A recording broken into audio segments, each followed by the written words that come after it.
해안. 배가 지부티에 정박했다. 이런 진기한 이름을 나는 난생 처음으로 들었다. 사람들은 이런 황량한 아프리카 구석진 곳까지 달려온 것은 단지 석탄 때문이라고 했다. 실제로도 항구의 풍경은 삭막해 보였다. 모래 해변 위로 하얀 집 한 채가 서 있었고 입구에는 종려나무가 달랑 두 그루 서 있었다. 열사병이 두려웠는지 오직 몇 사람만 무트로 가는 모험을 감행했다. 내 동료들은 오랜 고민 끝에 작은 보트에 올라타 나무 한 그루 없이 장렬하고 있는 해안으로 건너갔다. 불볕 속에서 모든 것은 절망적으로 보였다. 이곳에는 돌투성이의 제방과 모래 언덕이 전부였다. 그 뒤에 있는 작은 카페에서 흑인 아이들 몇몇이 손님들에게 부채질을 해주고 있었다. 우리는 육지 안쪽으로 계속 걸어갔다. 생애 처음으로 발을 들여놓은 이 아프리카 대륙에 대해 우리는 가능한 한 많은 것을 알고 싶었다. 그러다가 우리는 외따로에 있는 어느 작은 집 앞에서 걸음을 멈추었다. 인도인의 학교인 것 같았다. 웬 나이가 든 인도 사람이 벽 가운데에 앉아 있었고 20명쯤 되는 아이들이 벽을 따라서 입구 있는 데까지 쪼그리고 앉아 있는 모습이었다. 아이들 앞에는 작은 책상이 하나씩 놓여 있었고 그 위에는 필사본으로 된 책이 펼쳐져 있었다. 그 다음에 우리는 원주민 마을로 갔다. 좁은 길 위에 집들이 두 줄로 늘어서 있었다. 좁다란 길은 타오르는 사막 이편에서 또 다른 사막 저편으로 나 있었다. 집 안팎에 흑인 남녀들이 앉아 있었고 그들은 크고 맑은 눈망울로 우리를 바라보고 있었다. 우리는 그 좁은 거리를 서둘러 가로질러 갔다가 다시 되돌아 나왔다. 황량한 사막 한 가운데에 있는 마을이 얼마나 쓸쓸하던지. 우리는 입구에서 한 번 더 그 마을을 되돌아보았다. 그리고 다시 배로 돌아왔다. 거기에는 졸졸졸 흐르는 시내도 과일나무도 곡식이 물결치는 들판도 없었다. 열지어 서 있는 집들이 베풀어주는 고작 2개의 그늘이 전부였다. 고요한 달밤 그곳에 있는 누군가는 어떤 기분일까? 배는 홍해를 지나갔다. 어느 날 이른 아침 봉근이 나를 깨워서 갑판으로 데리고 갔다. 시나이 산이야. 그가 산봉우리를 가리키며 말했다. 그러나 아쉽게도 그것은 이미 너무 멀리 있었다. 그날 밤 우리는 수에즈 운하를 통과했다. 여객선은 모래 해안 사이로 난 좁은 수로를 아주 힘겹게 지나갔다. 창백한 달빛에 비친 황량한 풍경이 좌우로 펼쳐졌다. 수많은 작은 창문들이 다채롭게 빛나는 배는 차라리 걷는 것이 더 빠를 만큼 아주 더디게 그 텅 빈 유령의 사막 사이로 미끄러지듯이 지나갔다. 날씨가 서늘해졌다. 대기가 더 험악해지고 파도가 높이 치솟아 올랐다. 그러나 때때로 신선한 바람이 갑판 위로 불어오기도 했다. 다시 봄이 되었다. 배는 가볍게 흔들거리며 짙푸른 지중해 하늘 아래를 지나갔다. 그때 북쪽에서 크고 작은 섬들이 나타났다. 그리스의 섬들이야. 봉근이 내게 속삭였다. 나는 정말 깊은 감동을 받았다. 그리스다. 나는 크게 외쳤다. 아쉽긴 했지만 멀리서라도 소크라테스와 플라톤의 고향을 볼 수 있었다. 산과 계곡이 제대로 분간이 되지 않았다. 안개에 뒤덮인 산과 계곡들이 바로 우리 곁을 스치며 미끄러져 갔다. 우리는 마침내 유럽의 해안을 향해 항해하고 있었다. 유럽이 바로 저곳에 있었고 우리는 모두 미소를 지었다. 늦은 오후가 되니 파도는 더욱 거세졌다. 해가 먹구름 뒤로 사라지면서 눈 깜빡할 사이에 날이 어두워졌다. 선원들이 와서 폭풍이 다가오니 선실로 들어가라고 충고했다. 위에서 굵은 빗방울이 떨어지고 있었고 밑에서는 파도가 위로 치솟아 오르고 있었다. 갑판은 텅 비워졌고 허리케인은 빠르게 돌진해왔다. 거대한 우리의 배는 점점 더 심하게 흔들리더니 마치 호두 껍데기처럼 바다 거품 속에서 너울거렸다. 배는 반쯤 파도 아래로 잠겼다가 도로 솟구쳐 오르고 또다시 깊숙이 가라앉기를 반복했다. 선실에 있는 사람들은 모두 끙끙댔고 배는 삐걱대고 꺽꺽대며 폭풍과 맞서 싸웠다. 밤이 그렇게 지나갔다. 바다 폭풍을 한 번도 경험해 본 적이 없었던 나는 기분이 썩 좋지는 않았다. 다음 날 아침 마치 환영처럼 모든 것이 사라졌다. 태양이 빛나고 있었고 바다 수면은 거울처럼 매끄러워 있었다. 배는 흔들림 없이 앞으로 나아갔고 에트나 화산이 봄바람 속에서 연신 연기를 뿜어대고 있었다. 우리는 점점 대륙 가까이로 다가가고 있었다. 배가 메시나 해협을 지나갔다. 산들이 가까워졌다가 다시 멀리 사라졌다. 건물들이 늘어선 언덕이 우리 곁을 스쳐 지나갔다.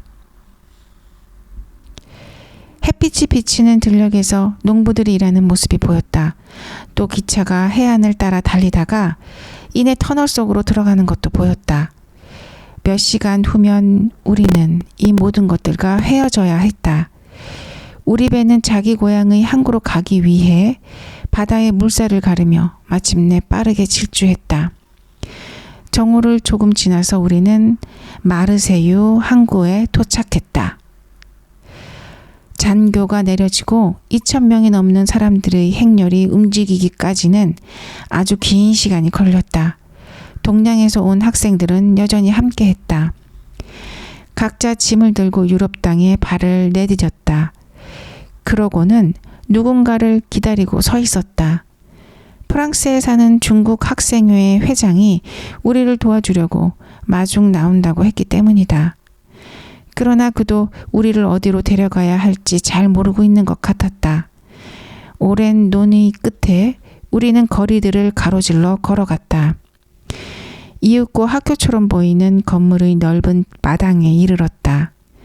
여기에서 학생회 회장이 긴 환영의 인사말을 했다.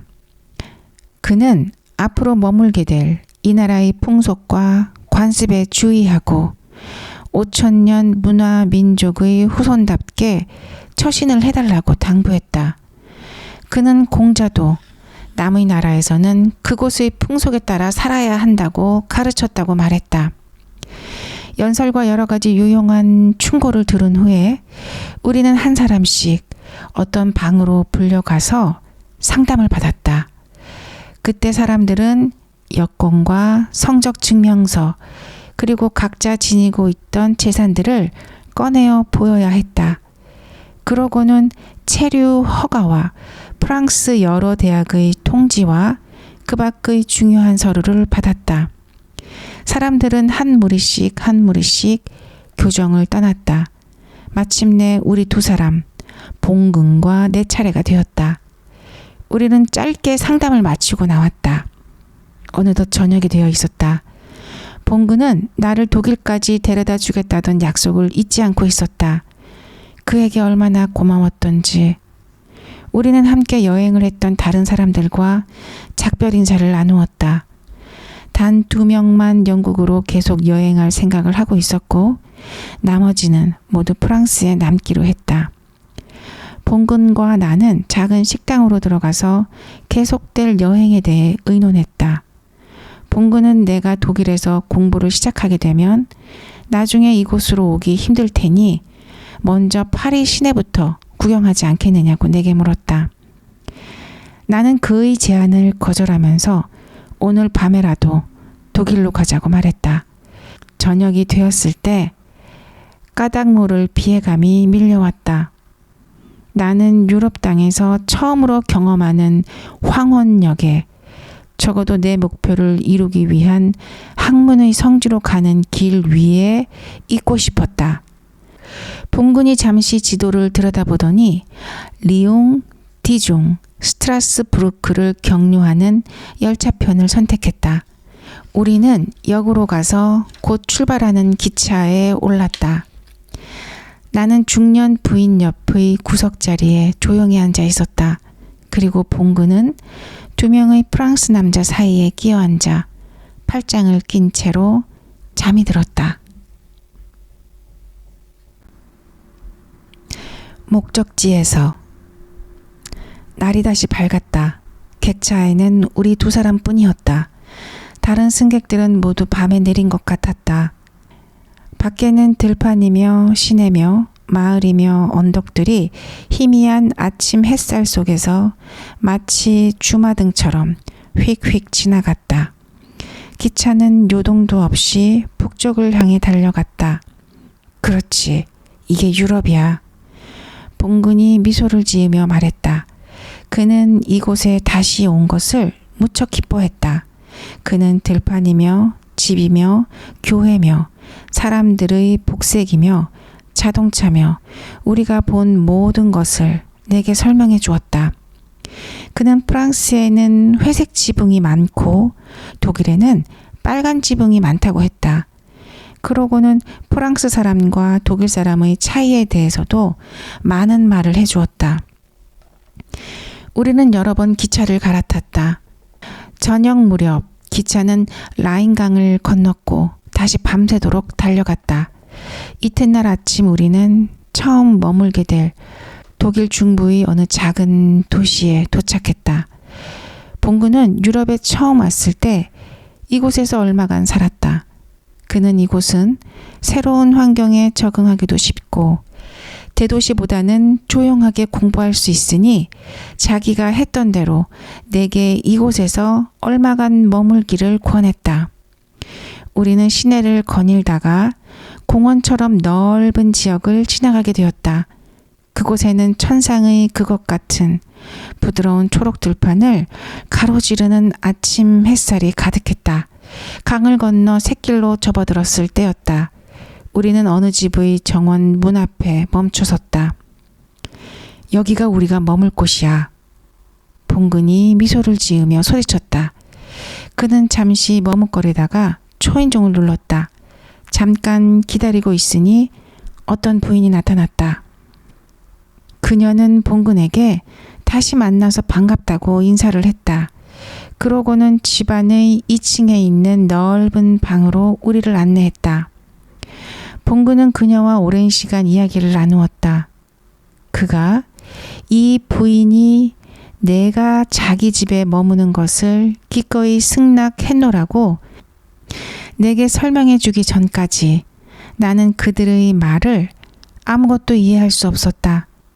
그는 내가 적응할 때까지 그곳에서 일주일 정도 함께 머물러 주었다. 그런 다음 봉근은 밤 열차를 타고 다시 프랑스로 돌아갔다. 함께 기차역으로 가면서 그는 내가 유념해야 할 이 나라의 풍습과 관습에 대해 다시 한번 주의를 주었다. 그리고 무엇보다 내가 지금까지보다는 많은 말을 해야 한다고 충고해 주었다. 넌 말은 너무 적고 생각이 너무 많아. 그가 웃으면서 말했다. 옛날 동양에서는 침묵을 미덕으로 여겼지만 서양은 그렇지 않아. 여기서는 침묵은 비사교적인 것을 상징하고 심지어는 오만함을 상징하기도 해. 항상 사람들과 어울려 대화를 해야 해. 날씨에 대해서든 기후에 대해서든 음식에 대해서든 옷에 대해서든 어떤 이야기든 상관없어. 우리 인간이 지구상에 존재하고 또 사회 속에서 사람들과 함께 살아가면서 늘 철학적인 것만 이야기를 할 수는 없는 거야. 유럽 사람들도 지구상에 살고 있고 그들은 세상사에 대해 이야기하는 걸 무척 좋아해. 봉근의 호의적인 충고에도 불구하고 나는 선뜻 말할 용기가 나지 않았다. 아직 어휘력이 너무 부족했기 때문이었다. 나는 어눌해 보일까 두렵기도 하고 또 다른 사람의 감정을 상하게 할까 염려도 되었다.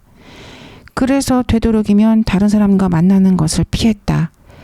그 대신 나는 봉근이 독일어 공부를 위해 내게 추천해 준 책을 옆에 끼고 지내기만 했다. 내가 읽은 첫 번째 책은 녹색 하인리히였다. 이해하기 쉽게 쓰여졌다고 봉근이 내게 추천했던 책이었다. 그러나 나는 이 책마저도 아주 천천히 읽었고 일일이 단어를 찾아야 했고 난해한 문장들에서는 그 뜻을 분명하게 이해하기 위해 많은 시간을 숙고해야 했다. 아무도 내게 그것에 대해 설명을 해주지 않았기 때문이었다. 게다가 나는 설명해 주는 것 자체도 이해하지 못했다. 지친 두 눈이 더 이상 단어들을 알아볼 수 없게 될 때까지 나는 혼자서 밤새도록 읽고 생각하고 또 읽고 생각했다. 때로는 책을 옆으로 밀쳐놓고 잠시 쉬기도 했다. 서쪽 창문으로는 정원이 모두 내다보였다. 그 초록빛 덕택에 내 두 눈은 금방 치유되었다. 그러면 나는 다시 책으로 돌아와 또 한 줄씩 한 줄씩 힘겹게 읽어나갔다. 바깥은 완연한 여름이었다. 정원에도 길가에도 온통 꽃들이 만발했고 향기가 났다. 그러나 나는 마음이 편치 않아서 거의 산책을 하지 않았다. 나는 이 난해한 독일어를 익혀 대학에 들어갈 수 있게 될지 도무지 확신이 서질 않았기 때문이었다. 또한 바깥에서 사람들과 있으면 내가 낯선 세계에 있다는 느낌이 더욱 심해졌다. 나는 고요한 늦은 저녁 시간에만 시냇가를 따라 때때로 산책을 했고 버드나무 밑 벤치에 앉아 있기도 했다.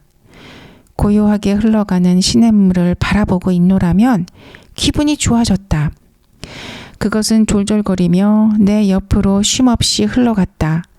나는 종종 이 물이 계속 흐르고 흘러서 마침내는 한국의 서해안에, 어쩌면 연평도에, 어쩌면 외딴 송림 마을에 닿을지도 모른다는 상상도 하기도 했다.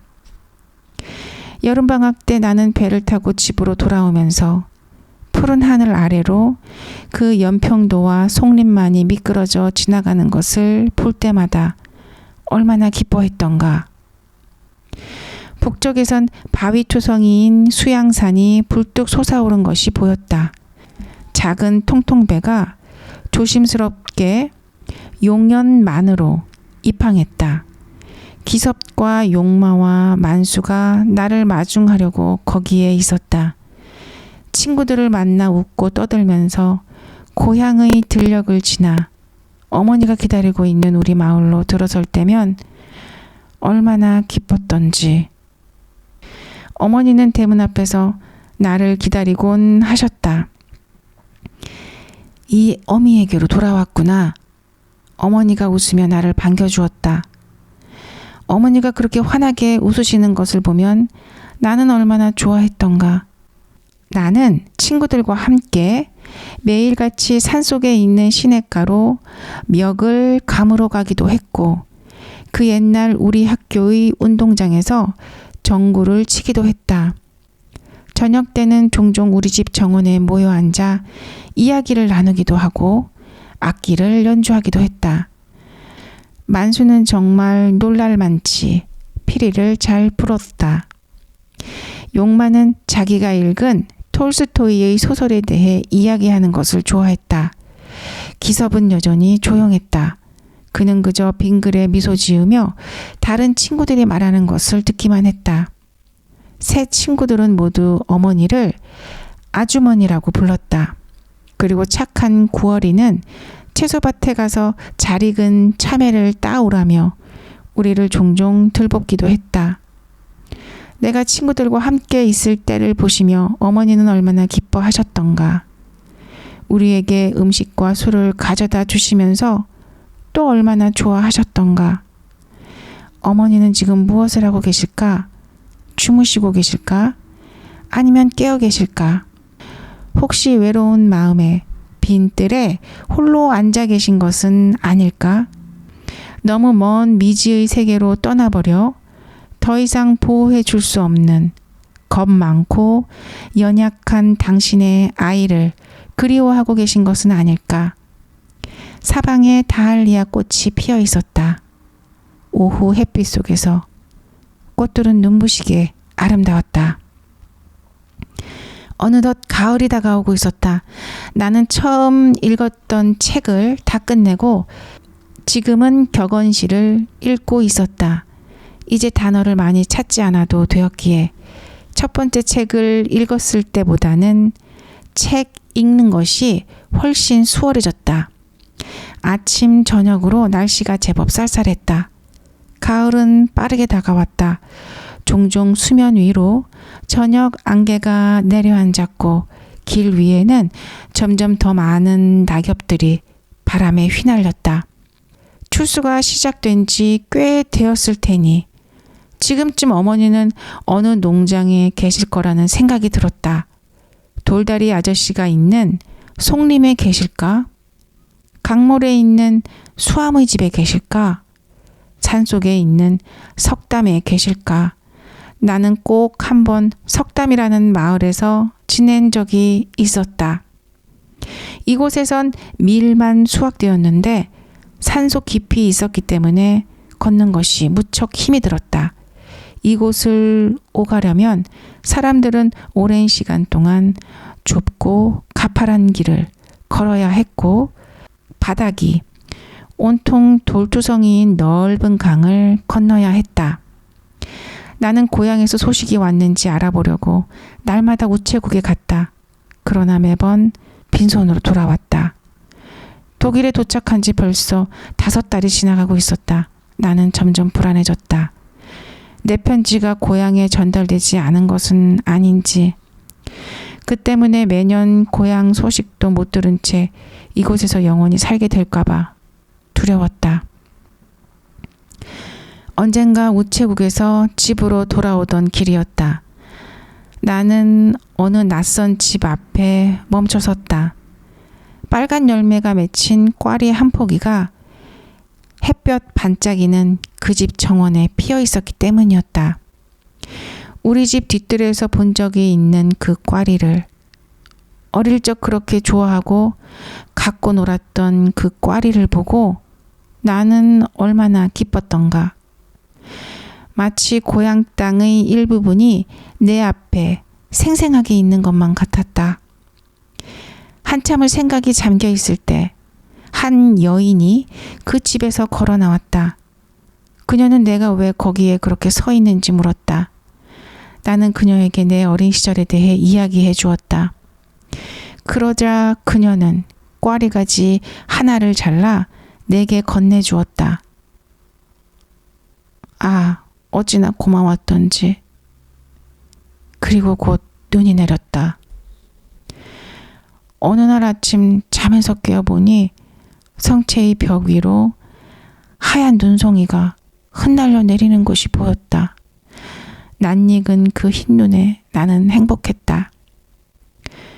그것은 내 작은 고향 마을 위로 그리고 송림만 위로 빙빙 휘감아 돌며 내리던 그 눈과 똑같은 것이었다. 바로 이날 아침 나는 고향에서 보내온 첫 편지를 받았다. 큰 누이가 쓴 편지였다. 올 가을에 어머니가 며칠 동안 병을 앓으시다가 세상을 떠나셨다는 편지였다.